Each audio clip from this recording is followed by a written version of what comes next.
Episode opening സീനിൽ grand പേ ആണെങ്കിൽ ആ ചുന്ദരി ടീച്ചർക്ക് ഒരു പാർട്ടി കൊടുക്കുകയാണ്. അവൾക്കാണെങ്കിൽ ഒരുപാട് സന്തോഷം. ഗ്രാൻഡ് പേ പറയും താങ്ക് യു വെരി മച്ച്. നീ നന്നായിട്ട് അവന് ട്രെയിനിങ് കൊടുത്തതുകൊണ്ടാണ് അവന് ആ ഒരു മത്സരത്തിൽ ഫസ്റ്റ് പ്രൈസ് അത് അച്ചീവ് ചെയ്യാനായിട്ട് കഴിഞ്ഞത്. അവന് ഒരുപാട് ലിമിറ്റേഷൻസ് ഉണ്ട്.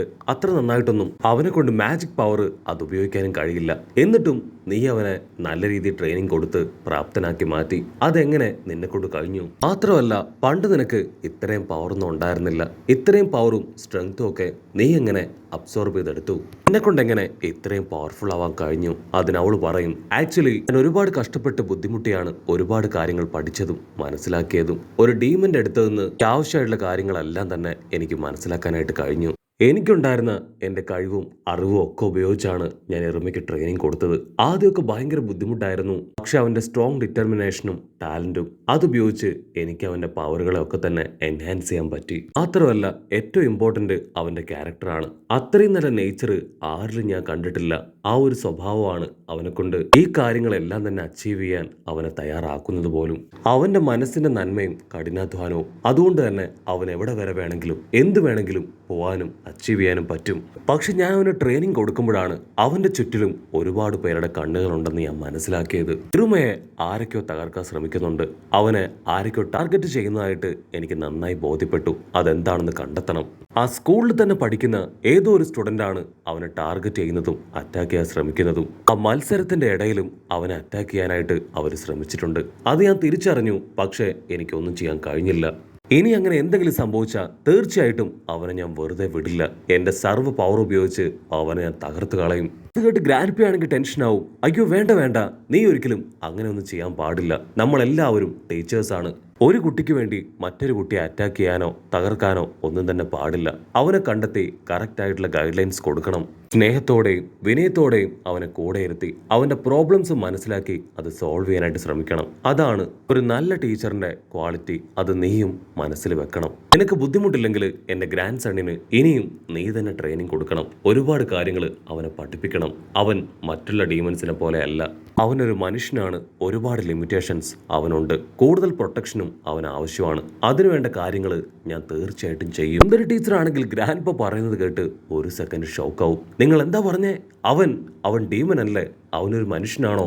ഒരു മനുഷ്യ കുഞ്ഞിനാണോ ഇത്രയും ദിവസവും ഞാൻ ട്രെയിനിങ് കൊടുത്തേ? നിങ്ങൾ പറയുന്നത് സത്യമാണോ? ഇപ്പൊ പറയും, നീ അവനെ സ്നേഹിച്ച് ഇനിയും പ്രൊട്ടക്ട് ചെയ്ത് അവന് ട്രെയിനിങ് ഒക്കെ കൊടുക്കുകയാണെങ്കിൽ ഞാൻ നിനക്ക് എല്ലാ സപ്പോർട്ടും ചെയ്തു തരും. അല്ല, ആ കാര്യങ്ങളൊക്കെ ചെയ്യാൻ നിനക്ക് ബുദ്ധിമുട്ടാണെങ്കിൽ ഇപ്പോ ഇവിടെ വെച്ച് നിന്റെ മെമ്മറി മുഴുവൻ ഞാൻ ഇറേസ് ചെയ്യും. അങ്ങനെ ഇവർ കാഷ്വലായിട്ട് സംസാരിച്ചുകൊണ്ട് നിൽക്കുമ്പോൾ നമ്മുടെ ഹീറോ അവിടേക്ക് വരികയാണ്.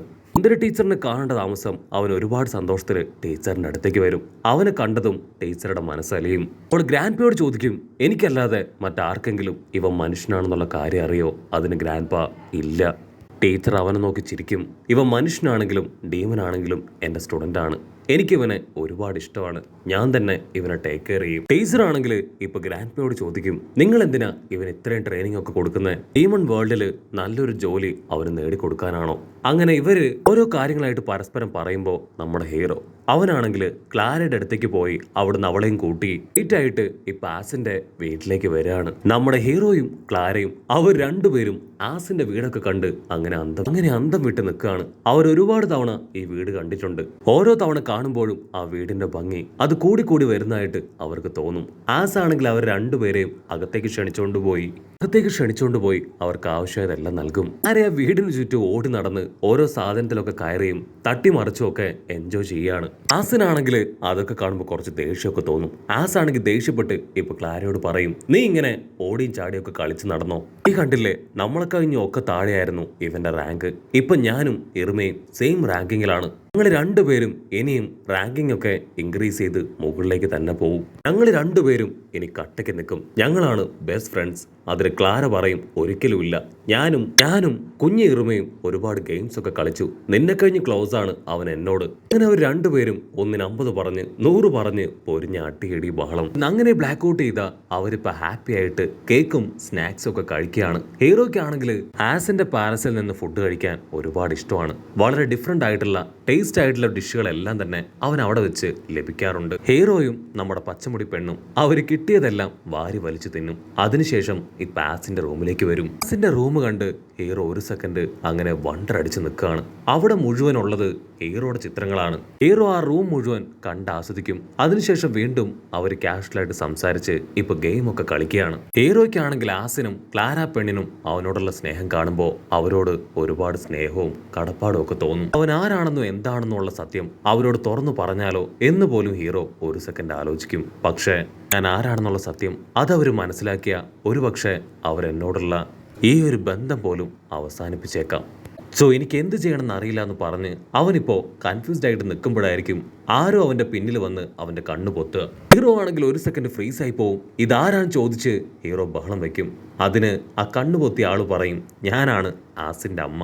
ആസ് ഒരു ചീത്ത കുട്ടിയാണ്, നീ ഇവിടേക്ക് വരുന്ന കാര്യം അവൻ എന്നോട് പറഞ്ഞതുപോലുമില്ല. അല്ലായിരുന്നെങ്കിൽ നിനക്ക് വേണ്ടി ഒരുപാട് നല്ല ഡിഷൊക്കെ ഞാൻ ഉണ്ടാക്കിയേനെന്ന് പറഞ്ഞ് ഇപ്പൊ അവൻ അങ്ങനെ ഹഗ് ചെയ്യും. അതിനുശേഷം ഹീറോയും ആസിന്റെ അമ്മയും അവർ രണ്ടുപേരും ഇപ്പോ സിമ്പിളായിട്ട് സംസാരിക്കുകയാണ്. ഹീറോ ആണെങ്കിൽ ആസിന്റെ അമ്മയോട് പറയും, എനിക്ക് ആസും ക്ലാരയും അറിയാത്ത കുറച്ച് സീക്രട്സ് ഉണ്ട്. ഞാൻ അവരിൽ നിന്ന് ഇത് മറച്ചു വെക്കുന്നത് ശരിയാണോ?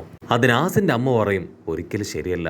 നീ അവരെ ബെസ്റ്റ് ഫ്രണ്ട്സ് ആയിട്ട് കാണുന്നുണ്ടെങ്കിൽ, അവരോട് നിനക്ക് ഒരുപാട് സ്നേഹം ഉണ്ടെങ്കിൽ, നീ തീർച്ചയായിട്ടും നിനക്ക് പറയാനുള്ള കാര്യങ്ങൾ അത് അവരോട് തുറന്നു പറയണം. ഇന്നല്ലെങ്കിൽ നാളെ നിന്നെക്കുറിച്ചുള്ള കാര്യങ്ങൾ അവരറിയുമ്പോൾ അവർക്ക് ഒരുപാട് വിഷമമാവും. ഇപ്പോൾ ഉള്ള സ്നേഹവും ബന്ധവും ഒക്കെ അന്ന് അത് തകരാനായിട്ട് സാധ്യതയുണ്ടാവും. അങ്ങനെ അവരാണെങ്കിൽ കാര്യമായിട്ട് സംസാരിക്കുന്ന സമയം ഇവിടെ ക്ലാര പെണ്ണും ആസും അവരാണെങ്കിൽ ആസിന്റെ മുറിയിലിരുന്ന് ഗെയിം കളിക്കുകയാണ്. ഉടനെ ആസിന്റെ അമ്മ ഇപ്പൊ ഹീറോയെ ആസിന്റെ പഴയൊരു ഉടുപ്പൊക്കെ ഇടിവിപ്പിച്ച് അവിടേക്ക് കൊണ്ടുവരികയാണ്. ആസ് ആണെങ്കിൽ അത് കണ്ട് ഷോക്കാവും. ഉടനെ അമ്മ അവരാണെങ്കിൽ ഇപ്പൊ ആസിന്റെ പുതിയ ഡ്രസ്സൊക്കെ എടുക്കാൻ അകത്തേക്ക് പോവും. ഹീറോ അവർ രണ്ടുപേരെ അടുത്തേക്ക് വിളിച്ച് ചില കാര്യങ്ങൾ പറയാണ്. ആക്ച്വലി എനിക്ക് കിട്ടിയ വലിയ ഗിഫ്റ്റാണ് നിങ്ങൾ രണ്ടുപേരും. എനിക്ക് നിങ്ങളെ രണ്ടുപേരെയും ഒരുപാട് ഇഷ്ടമാണ്. നമ്മൾ 3 പേർക്കും ഇടയിൽ വലിയ കണക്ഷൻ ഉണ്ടെന്നൊക്കെ പറഞ്ഞ് അവരാണെങ്കിൽ ഇപ്പോൾ പരസ്പര ഹഗ്ഗൊക്കെ ചെയ്ത് അവരുടെ സ്നേഹം അതങ്ങനെ പരസ്പരം എക്സ്പ്രസ് ചെയ്യുകയാണ്. അങ്ങനെ ബ്ലാക്ക് ഔട്ട് ചെയ്ത അവർ 3 പേരും നെക്സ്റ്റ് ഡേ സ്കൂളിലേക്ക് വരും. അവിടെ അവരുടെ ക്ലാസ്സിലെ സ്റ്റുഡൻസ് എല്ലാവരും ചേർന്ന് തോളത്ത് കൈയൊക്കെ ഇട്ട് പാട്ടും ഡാൻസും ആയിട്ട് അടിച്ചു പൊളിക്കുകയാണ്. ഉടനെ കാലിക്കോ സെൻസായി ആള് ക്ലാസ്സിലേക്ക് വരും. മാസ്റ്റർ പറയും, അടുത്തതായിട്ട് നിങ്ങൾക്ക് മ്യൂസിക് ഫെസ്റ്റിവൽ ആണ്. അതിനു മുൻപായിട്ട് ഇവിടെ ക്ലാസ്സിലുള്ള ഒരാളെ ഡേ റാങ്ക് ചെയ്യുകയാണെന്ന് പറഞ്ഞ് ഇപ്പോൾ ഒരുത്തനെ ചൂണ്ടിക്കാണിക്കും. ഇവന്റെ പെർഫോമൻസ് വളരെ മോശമായിരുന്നു, സോ ഇവനെ ഡേ റാങ്ക് ചെയ്യുകയാണെന്ന് പറഞ്ഞ് അവന്റെ റാങ്ക് അത് കുറയ്ക്കും. അത് കേട്ട് ക്ലാസ്സിലുള്ള എല്ലാ സ്റ്റുഡൻസിനും ഒരുപാട് വിഷമാവും. ഇനിയുള്ളത് നമ്മുടെ ആൾക്കാർക്ക് ആ മ്യൂസിക് ഫെസ്റ്റിവൽ ആണ്. അതിനെങ്ങനെയെങ്കിലും നല്ല സ്കോർ സ്വന്തമാക്കണമെന്ന് പറഞ്ഞ് അവരെല്ലാവരും അതിനുവേണ്ടി കാത്തിരിക്കുന്നതോട് കൂടെ ഈ ഒരു എപ്പിസോഡും അവസാനിക്കുന്നു. എപ്പിസോഡ് ഇഷ്ടപ്പെടുകയാണെങ്കിൽ തീർച്ചയായിട്ടും ലൈക്ക് ചെയ്യാനും കമന്റ് ചെയ്യാനും ഷെയർ ചെയ്യാനും മറക്കല്ലേ. ഇതൊരു അടിപൊളി എപ്പിസോഡുമായിട്ട് കാണുന്നവരെ it's me with Mallu episode.